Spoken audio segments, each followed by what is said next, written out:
নমস্কার বন্ধুরা, আমি সাথী। আপনাদের যখনই কিছু মন পছন্দ খাবার খেতে ইচ্ছে করবে, ইউটিউবে গিয়ে লিখুন সাথী কুকিং আর আমার চ্যানেলটি সাবস্ক্রাইব করে রাখুন, যাতে তোমাদের কাছে আমার রান্নাটি সবার আগে পৌঁছে যেতে পারে। আর আজকের আমি একদম নিয়ে চলে এসেছি একদম পেঁপের প্লাস্টিক চাটনি। তাহলে আমার কী কী উপকরণ লেগেছে তাহলে দেখা যাক।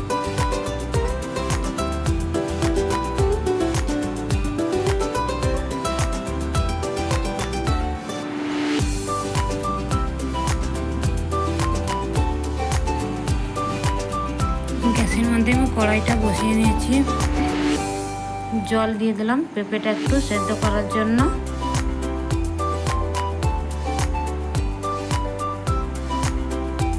আর পেঁপেটা খুব পাতলা পাতলা করে আমি কেটেছি, একদম পাতলা পাতলা করেই কেটেছি পেঁপেটা।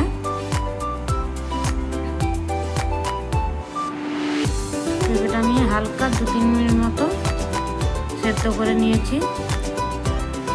কত পাতলা হয়েছে দেখো পেঁপেগুলো, দেখলেই বুঝতে পারছো কত পাতলা হয়েছে পেঁপে কাটাগুলো।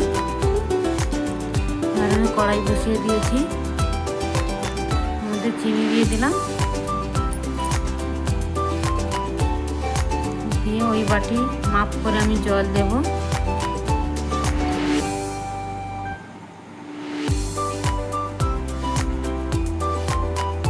দু বাটি জল দিয়ে দেবো, 1 বাটি চিনিতে 2 বাটি জল। যেই বাটিতে আমি চিনি নিয়েছি সেই বাটি মেপেই জল দিচ্ছি।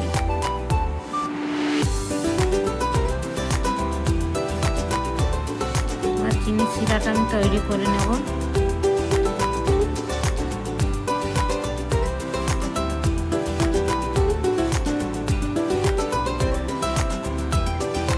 পেঁপেটা আমি তোমাদের দেখাচ্ছি, দেখো কত পাতলা করে কেটেছি।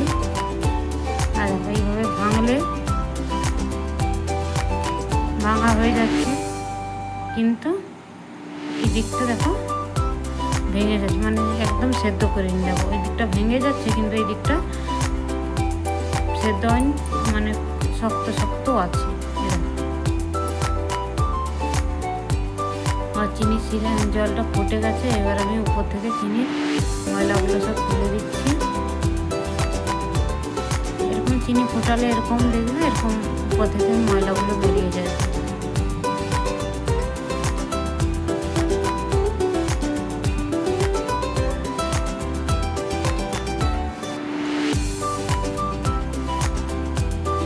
এর মধ্যে আমি দিয়ে দেবো সেদ্ধ করে রাখা পেঁপেগুলো।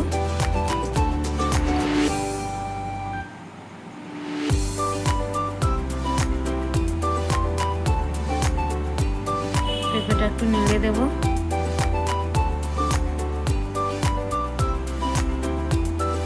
এটা আমি একদম ফোটাবো। আর বন্ধুরা, আমার এই ভিডিওটা যদি ভালো লাগে লাইক, কমেন্ট, শেয়ার আর সাবস্ক্রাইব করো।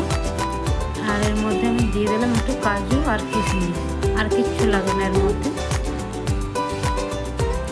অবশ্যই একবার বাড়িতে বানিয়ে খেও, খুব টেস্টি হয় পেঁপের প্লাস্টিক চাটনিটা।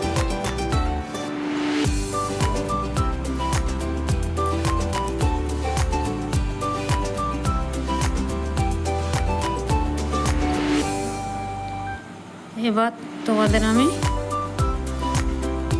সার্ভ করে দেখাচ্ছি।